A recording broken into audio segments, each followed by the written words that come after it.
of Phi Beta Kappa, then a very brief bit about the Rutgers chapters, and finally those secret signs and symbols that you've all been waiting for.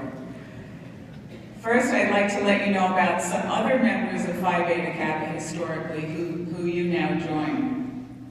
Just a few of them. There are over 500,000. I'm not going to run through each and every one of them today. I have to warn you, my degree's in 17th century history, so you give me a microphone and a room full of people. I haven't taught this year, so I'm a little hungry for an audience. So I'm just going to couch this an hour, 15-minute class, if that's okay with all of you. No, we're going to do it faster. Okay, so there have been 17 U.S. presidents have been members of Phi Beta Kappa, including among them Bill Clinton, George H.W. Bush, Jimmy Carter, Harry Truman, Franklin Delano Roosevelt, Theodore Roosevelt, and John Quincy Adams, to name just some of them. Some of the other members over the years of Phi Beta Kappa, and again, we're just going to do a selection, starting from the earliest to the latest.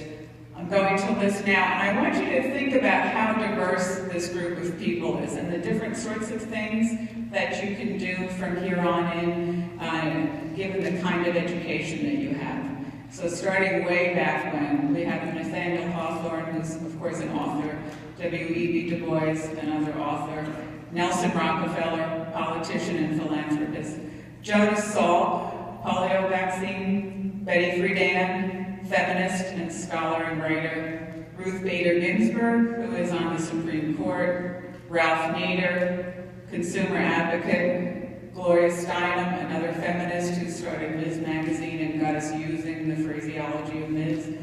Tom Brokaw, who's newscaster, journalist, Angela Davis, a radical and Black Panther, John Corzine, governor of New Jersey, Jeb Bush, governor of Florida, at, sort of different ends of the political spectrum. Condoleezza Rice, Secretary of State, PhD in Russian history and other marks of distinction. Sonia Sotomayor, also on the Supreme Court. And these are the ones that I like the best. Joan Rivers, who knew, right? I just had this out this morning. And Peyton Manning, who is my all-time favorite. And Darren, I haven't been able to find a hockey player yet, so if you can find me a hockey player, we'll have to do that next year. And to this list of famous people is now added all of you. Now for the national history of Phi Beta Kappa, very quickly. On December 5th, 1776, a group of young men, students of the College of William and Mary in Virginia, meeting in the Apollo Room of the Raleigh Tavern in Williamsburg, formed the Phi Beta Kappa Society, which, as the official history puts it, quote, they dedicated to high purposes with 18th century elegance, end quote. Now, I just want to note that this is about a bunch of guys in a bar, but, never mind that. This first chapter became inactive pretty soon after that. Remember I said they started in December of 1776.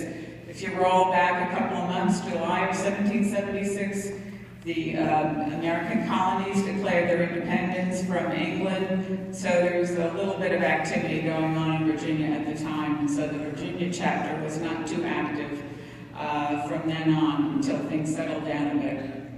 But fortunately, chapters were started at Yale in 1780, Harvard in 1781, so the Phi Beta Kappa Society did continue. During the next 25 years, chapters were begun at Dartmouth in 1787 in New Hampshire, different part of the U.S. Union College in Schenectady in 1817, and Bowdoin in Maine, 1825, and Brown in Rhode Island, 1830.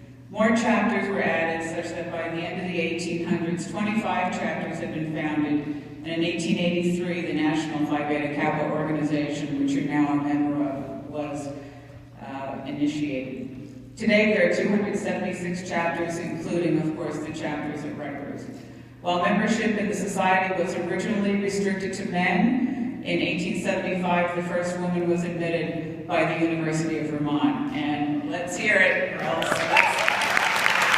So there are many initiatives. Now for the Phi Beta Kappa chapters at Rutgers.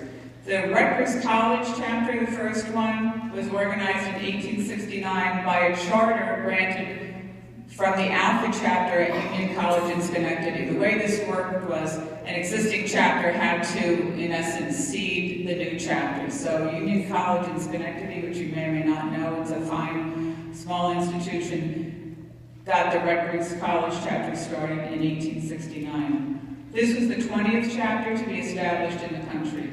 The Rutgers College chapter was all male until the graduation of the first class from New Jersey College for Women in 1922, which later became Douglas College. And from that point on, there were women in the Rutgers chapter as well. Today, students from all the Rutgers campuses and all the Rutgers units are eligible for Phi Beta Kappa. And we have Camden and New Brunswick students here today. Newark has its own ceremony, so if any of you have friends in Newark, I just wanted to say that we're not leaving them out. They do their own ceremony. And now the secret signs and symbols. But first, very little bit of American history. So the Phi Beta Kappa Society was originally a secret society in the sense that the membership was not known publicly, their meeting spots were not known, their activities were not known. And this was in keeping with tradition that was brought to the American colonies from Europe of the establishment of secret societies by all sorts of groups. So it wasn't just Phi Beta Kappa. But it had sort of an elitist and closed sense to it. Andrew Jackson became president, took over the White House in 1829, and if you've had any American history at all, you've heard the phrase Jacksonian democracy. And what happened in the 1830s, there was an anti-Masonic, the Masons were a secret society, there was an anti-Masonic movement which translated into an anti-secret society movement.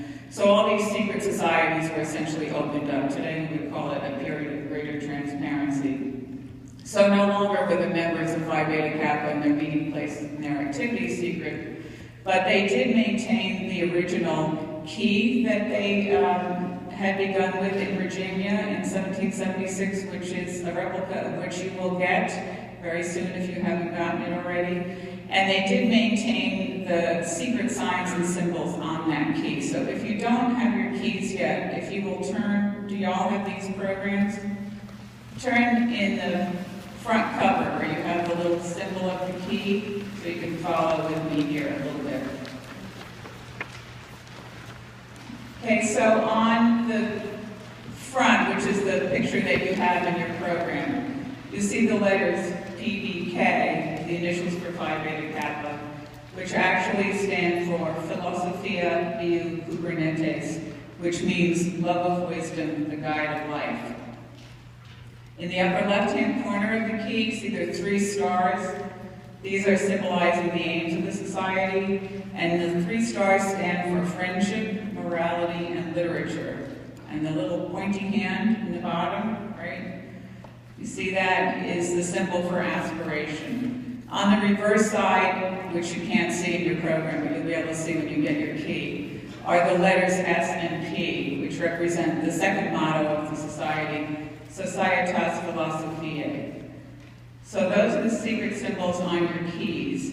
The secret signs, which have been preserved over the ages, are 2. And initiates, you have to practice this one with me now, or else you can't have any snacks when you get out. So the first one is when you greet each other, you're really supposed to, when you greet each other, you're supposed to do the following. You take your index finger and your middle finger of your right hand and you draw it across your lips like this. Okay? Which indicates that your lips are sealed.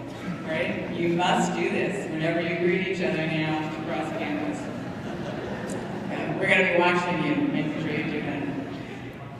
The second sign is the traditional handshake, which we will all practice with you when we see you outside at the reception.